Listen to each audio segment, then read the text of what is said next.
This lecture is on Taylor polynomials, and the idea with the Taylor polynomial is that you use higher and higher order polynomials to approximate a function better and better. So right now we have the function e to the 3x and we have a polynomial y equals 1, and they match up very well at this point 0, 1, and poorly everywhere else. But instead of matching up just at the function value, if I also match up their derivatives at that value, it's a better fit. That's the first degree Taylor polynomial. If I match up also their second derivatives at that point, it's a better fit. Third derivatives, fourth derivatives, and so on. And so by using more and more derivatives, you get a better and better fit. And so we want to match them up at the point which is called the center. So going over to here then, let's say we want to find a fourth degree polynomial of this form. So polynomial goes up to 4 degrees. We need to find coefficients to match up in order to approximate the behavior of the function f of x equals ln x plus 1 at x equals 0. And so the point is that we want to make p of 0 and f of 0 the same. That was what I had done starting in the previous sketch over here, making these things match up right here. And then what we'll do is match up the first, second, third, and fourth derivatives and so on, and that's what we did when we just increased this and we saw a better and better match. So this is how we work it. We've got this polynomial, this function. So here's f of x ln x plus 1. If you plug in 0, and that's what we're calling the center of this approximation, you get ln 1 is 0. And now if we do p of 0, we see that's a naught because everything else drops out. So therefore a naught is going to equal 0. So that takes care of this coefficient. We know what that is. Now we take the first derivative of each. Here's f prime, here's p prime, and we do f prime at the center, which is 0. We get 1. We do p prime at the center, which is 0. We get a sub 1. We match those up, so a sub 1 is equal to 1. And we continue this process. So we take another derivative, we plug in 0 since we're centering at 0, another derivative of our polynomial, we match those up, a sub 2 is negative a half. We do this for the second, here's the third and the fourth, so there's the second and the third again, and we continue with this, and we'll just go up to the fourth derivative. And so you can see then that our fourth degree Taylor polynomial to approximate f of x ln x plus 1 is given by this polynomial, which can be simplified to here, and it's very easy to generalize that. And so this is your fourth degree Taylor polynomial for f of x, and you can see as you plot both the functions, they get very close together near the center. Of course, the approximation gets worse as you get farther from the center, but they're very close to near the center. So this particular polynomial has the form f of 0 plus f prime of 0 of x, and so on, and this just works with factorials. And so this pattern will always occur no matter what the original function was. So this is sort of a general way of constructing what's called a Taylor polynomial. Now, a Maclaurin polynomial is when it is centered at 0. Taylor polynomial is centered just anywhere else. They call this a series because we have the dot, dot, dot. It could keep on going, which is something we'll get to in another section. Polynomials basically just cut it off at an arbitrary point. So here's the Taylor version where you're just putting a's in here, and we're basically just moving the thing horizontally by a distance of a. Here's an example of cosine. Rather than matching up derivatives, we just sort of use the formula, which means if it's centered at 0, we're doing Maclaurin for this. Just find f of 0, f prime of 0, f double prime of 0, and so on, and then plug it into the formula above, and we get down to this polynomial, which of course simplifies to here. And notice that this is an even function.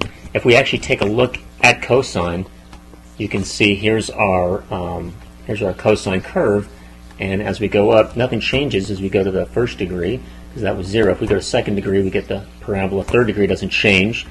Fourth degree, we get a better and better fit. So we don't see any change on the odd degrees because the odd degrees aren't a part of this, which makes sense because cosine is an even function, and of course this polynomial is even as well. Here's another example. We have our general formula. So now I'm using c as my center variable as opposed to a, or my center constant. You'll see in the textbook it uses c. Other places will see a. So we have where f of x equals e to the x, c equals 1. We're going up to n equals 3.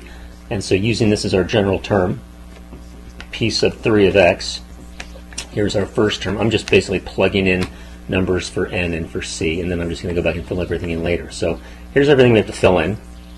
So I need all of these derivatives.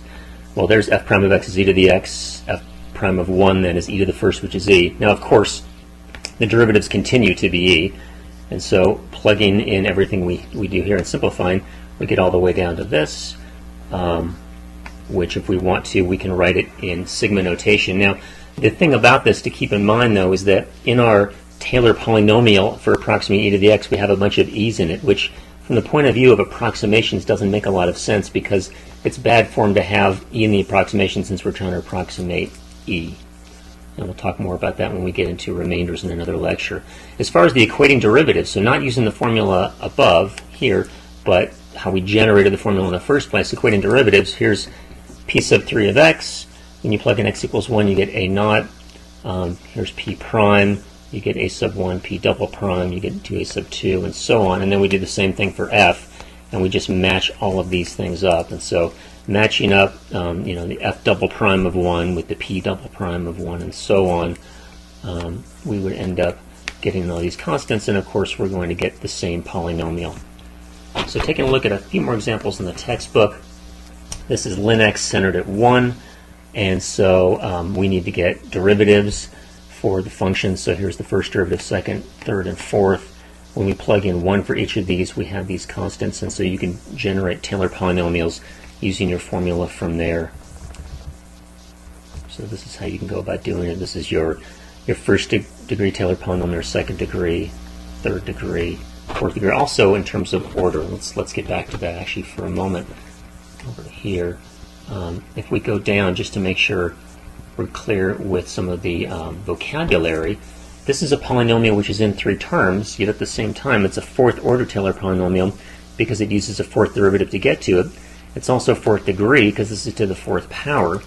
Now because there are some 0 terms, it can be a little confusing.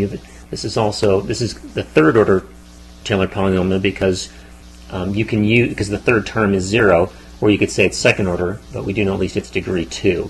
So there's some ambiguity there sometimes for polynomials that have missing terms, but that usually is not going to be an issue we'll have to worry about.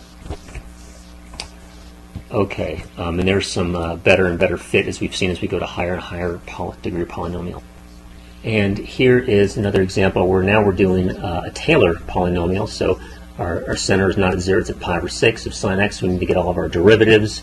So first derivative, second, third, and meanwhile we have to plug in the center value for each of those. So that's what we have here, and then we have our function value, our derivative at that value, x minus pi over 6 over 1 factorial, f double prime at the center over 2 factorial x minus pi over 6 squared, and so on. And simplifying, we get to here. And this is not an even nor is it an odd function. We have both even and odd terms, which makes sense because this is not symmetric about the origin, nor is it symmetric about the y-axis. And then here we have another approximation with ln 1.1. We're using a Maclaurin polynomial, so the idea here is that we're going to make our function ln 1 plus x, so 1 is closer to 1.1 than 0 is, so that was the idea here. And then to approximate ln of 1.1, we'll end up plugging 0.1 in later to our Maclaurin polynomial. So here's our derivatives for g. Here's when we plug in our center in each of these cases. We're centered at 0, and we get all these coefficients then which we stick into our formula along with factorials and our different powers of x, and it simplifies to here. There's our fourth degree Taylor polynomial, and then you plug in 0.1 for x and you end up getting this as your approximation.